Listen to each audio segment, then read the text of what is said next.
Alright everybody, so today I wanted to talk over this video that came up in my feed.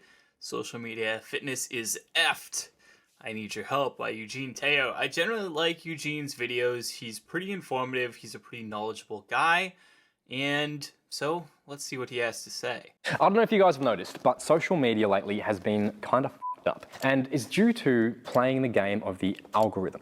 You see, in the pursuit of trying to create content, you've got to balance between asking yourself, what kind of creator do you really want to be? Because you want to be one who provides a ton of value, but at the same time, what drives engagement and more views isn't always going to be what you perceive to be the highest value. So, I mean, I guess the main thing that I would say that I disagree with here, and we'll talk about this a bit more in a minute, is lately? What are you talking about lately? This has been the case the entirety of the time that I have been on the internet. I'm not that old, but I'm reasonably old. I've been in this industry for close to 20 years in some form or another. The reality is that it's been this way the entire time, and it's been this way since before I ever got into any of, social media fitness stuff.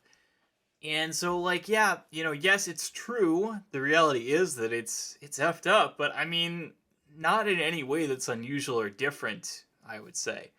It's changed a little bit over the years. The medium has changed. Obviously, we didn't necessarily have social media in the same sense 20 years ago. You had things like forums were a lot bigger, blogs were a lot bigger. But the reality is that misinformation is still everywhere, and people are always going to be incentivized to create content that is going to be maximally attention-getting versus content that is going to be maximally informative.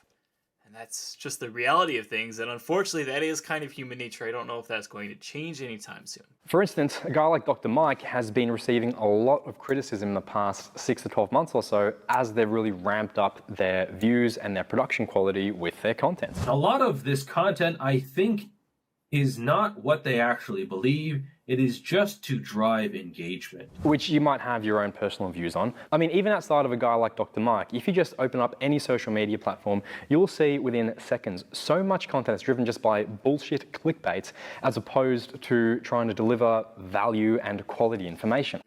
All very true, all very real, and I think that social media has in many ways, it's not created the tendency, it has amplified the tendency. It has made things a lot worse than it used to be because information travels so quickly right now. Obviously there's a lot more good information out there than there ever has been, but there's also a lot more bad information out there than there ever has been. Why? You see, I can create a video like this one here, and it's going to get a fair amount of views and a good amount of revenue generated. Collectively, this video took maybe 2 hours of filming and 3 hours of editing start to finish. Whereas a video like this one, where we may have invested around 15 to 30 hours of filming, scripting, concepting, editing, ended up bringing in next to nothing by comparison. And I can confirm this effect all the time. I get people who complain to me sometimes where they're like, oh, you did a clickbait headline or whatever. But the reality is that very often you put a lot of effort into making good content that's informative or helpful, and nobody watches it. 0 people watch it because it's not interesting.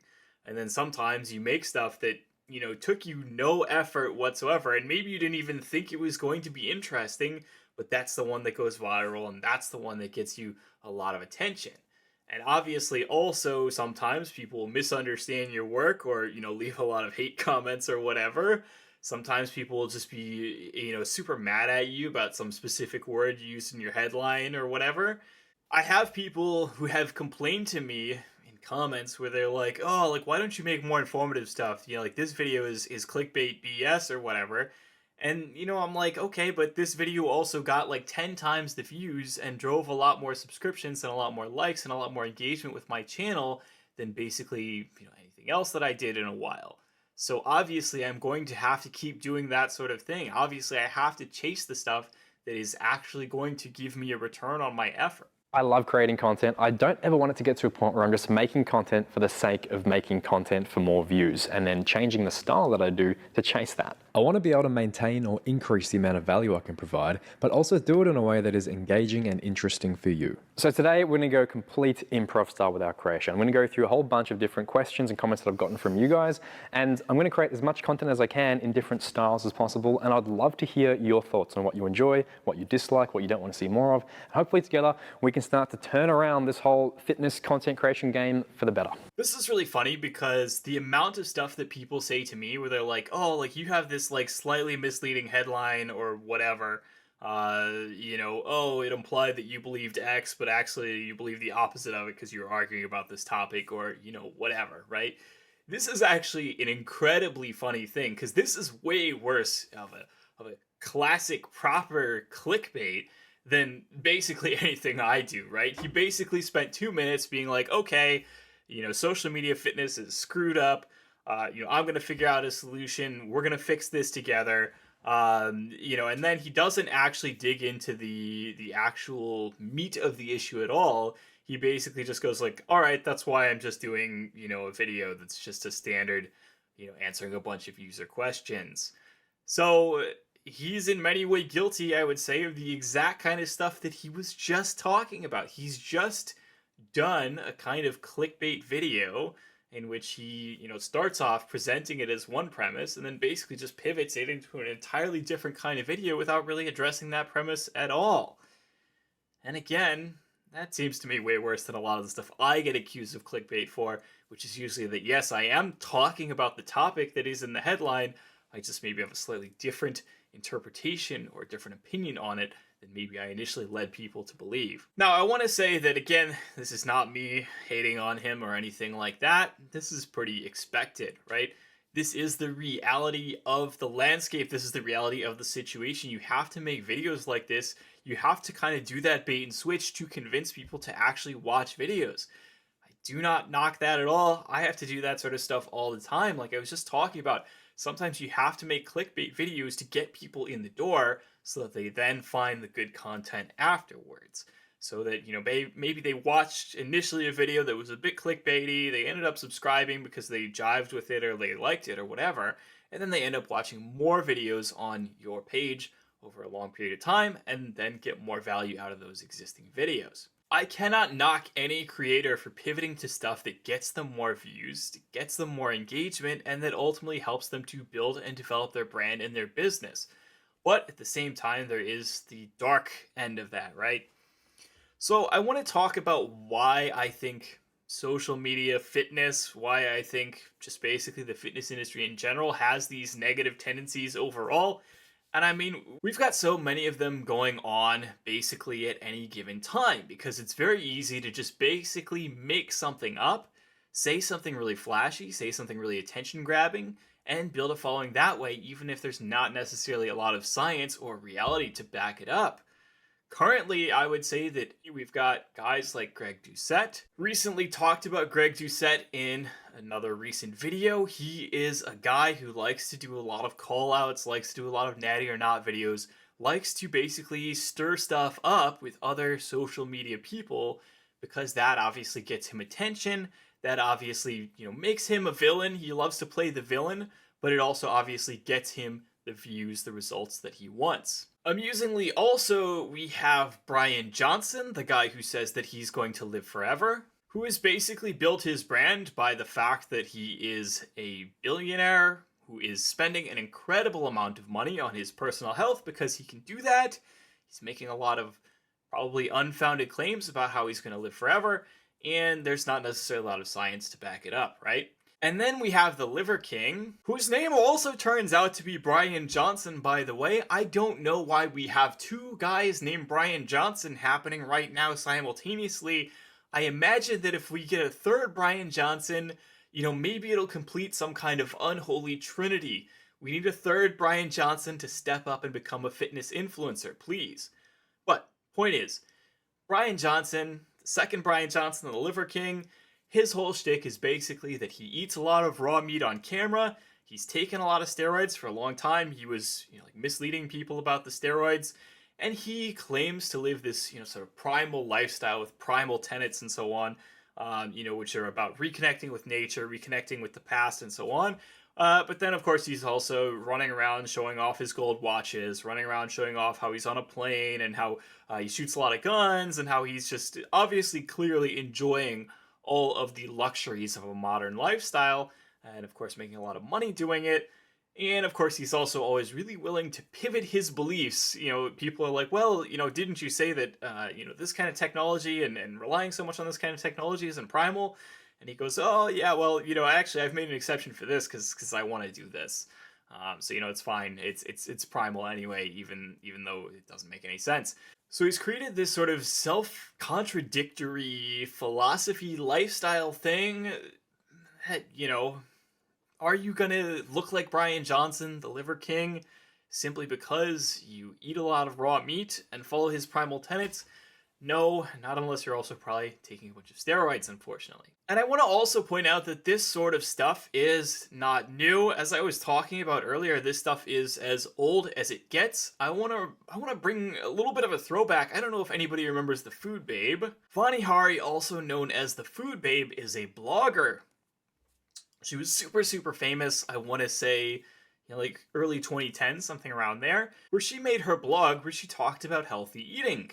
But the problem was that a lot of what she did was just based completely in pseudoscience. She would say that various foods were unhealthy simply because she didn't understand the ingredients that were in them, and she would basically claim that anything with chemicals in it is bad, ignoring, of course, the fact that chemical is just a general term that refers to basically all kinds of matter that exist. And the reality is that when you dig super deeply into any particular food item, you're going to find a bunch of ingredients in the list that don't make any sense, that you don't know what they are, simply because you are not a food scientist.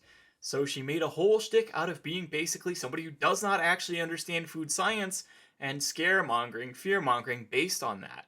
And so a very particular one that happened was that she was like, okay, there's this one chemical that you can both find in yoga mats and also in bread. It was an ingredient that was used in making bread for a lot of fast food places because it would help the bread stay fresh for longer. And of course, there's nothing wrong with using this chemical. And of course, comparing it to yoga mats is like, far and away totally irrelevant. It's not like, you're eating a yoga mat.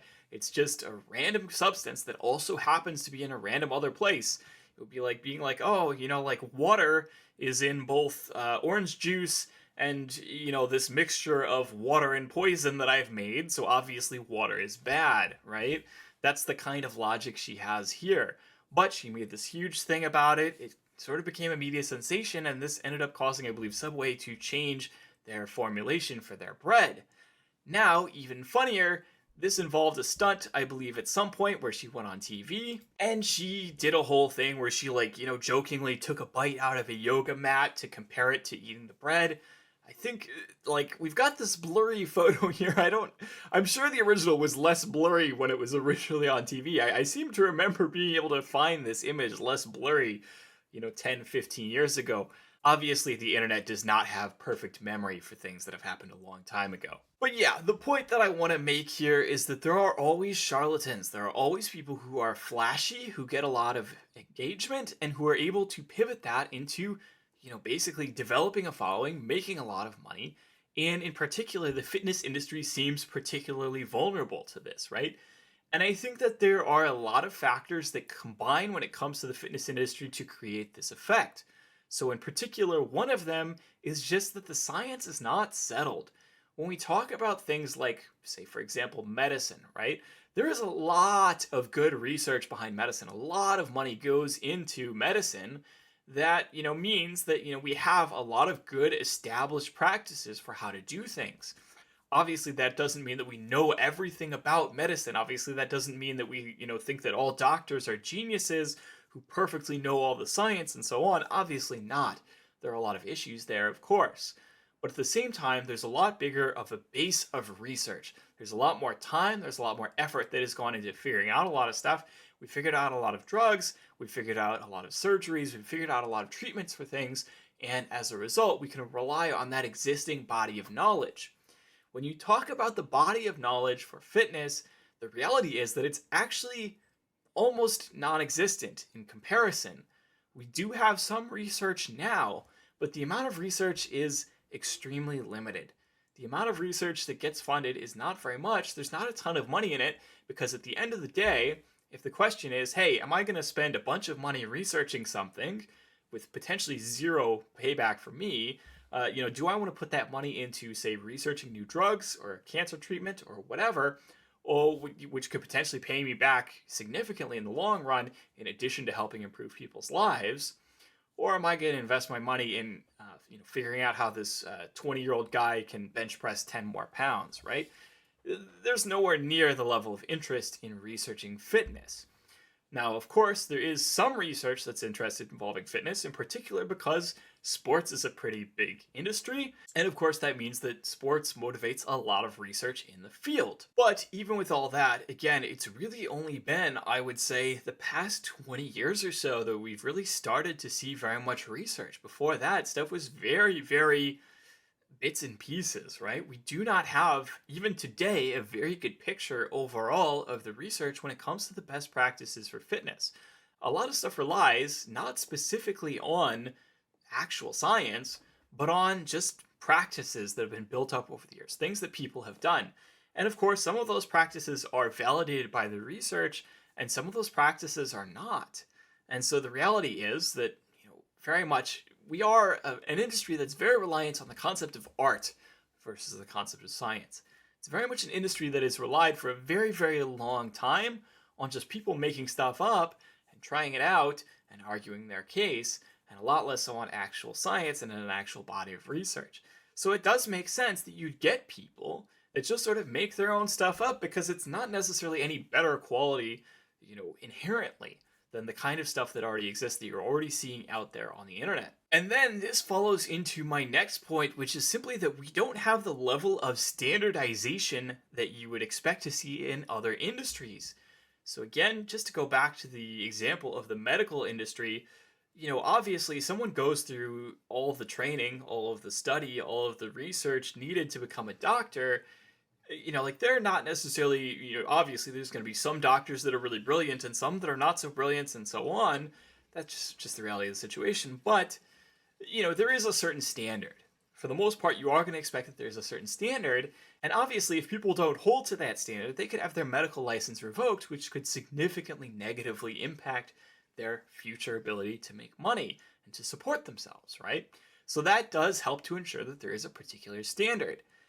The standard when it comes to fitness, I cannot emphasize enough, is like spending 2 months getting a certification and like $500. That's about what it took for me when I first got my personal training certification, and let's be so honest. Obviously, when I first came into the fitness industry, obviously I did have a lot of passion, I did have a lot of knowledge from many years at that point of lifting on my own, but I obviously had zero experience when it came to working with clients, and I had to learn a lot of harsh lessons in the first couple of years that I was a personal trainer because I really didn't know very much, and I needed to learn quite a lot. At the same time, that bare bones level of standard, many people never really push themselves past that, right? Many personal trainers, many fitness people never really learn very much past maybe that baseline 2 months that they spend getting a personal training certification, and then they just kind of go off of, making stuff up, or, just repeating some stuff that they heard on the internet, or, some half-baked opinions, or, hey, this thing worked for me, so I assume this must be correct, right? And so, because it's so much easier to get into, so, baseline, low bar to entry for this industry, the reality is that quality is generally going to be lower, and there are going to be quite a lot of people who simply are not as knowledgeable and who are simply making their own way through things. And that can result, obviously, a lot of times in situations where, say, for example, you have somebody who is, maybe very poor in their actual understanding of training or diet or fitness or whatever, but maybe they're willing to take steroids, or maybe they have really great genetics or some combination of the two, and they get a really great physique and suddenly everyone's paying attention to them. Maybe they have a really good head for being viral online. Maybe they're good at doing little silly stunts. Whatever. The reality is that you can get a following for things that have nothing to do with your ability to share good information about fitness. And that is the core crux of the issue. We have an industry that is relatively in its infancy in terms of the standards of the research and of the evidence. We have very low standards, very low bar to entry in terms of getting into the industry.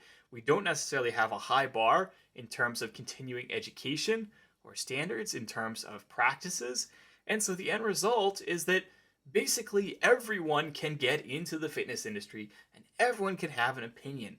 And I think this is also in particular something that I'm going to bring up in my next point, which is that everyone thinks they know better than the experts. I cannot emphasize enough how the vast majority of comments on a lot of fitness content on YouTube, basically like my own content, blog posts and such on Facebook and so on, is a lot of people just being like, I know better than you. There's a lot of people, like you can post anything. The most banal thing in the world, you can be like, squats are good for building your legs. Or you can be like, squats are not the best at building your legs, or whatever. You can make any kind of statement. And you'll get like 5 people who line up to be like, oh yeah, yeah, I agree with you, great, whatever. And you'll get like 5 people who line up to be like, actually, you're completely wrong because, and they're going to go off with, some stuff that they just made up, or again, some BS that they just heard somewhere else on the internet and just kind of repeated over the years or whatever, right? Everyone thinks that they know fitness. And obviously, yes, at the same time, everyone thinks they know everything, right? Everyone thinks that they know medicine. Everyone thinks they know how to be a doctor, of course, at the same time. But it's not to the same extent, right? For the most part, you take a doctor and someone's like, yeah, that person probably knows more than me about like surgery or drugs or whatever. I should probably trust them. I would say that there's less of a tendency to trust people in the fitness industry as being more knowledgeable than you, even when they have the accreditation, even when they have the experience, simply because, again, there is that combination of relatively low amount of information in the industry, relatively low bar to entry, relatively low standards, and again, just the fact that everyone thinks that they know fitness. So what can we do about this? How can we fix the social media fitness environment? We can't.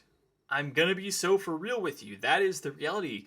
The social media, again, is like putting fuel on the fire. It is speeding things up. It is enhancing and exaggerating existing human tendencies. The reality is that most people are more excited about attention-grabbing, interesting, new stuff, and that's always going to be the case. You cannot necessarily change the way humans think about stuff. You can't necessarily change the reality of human nature, which is that a lot of people are going to seek novelty, and that's going to be the kind of stuff that is going to get the most attention. So do I think that we can solve social media fitness? Do I think that we can unscrew it? I don't think so. I think that the only thing that we can really do is learn to live with it, learn to think around it, right? Learn to understand and accept that most of the stuff that we see is going to be attention grabbing.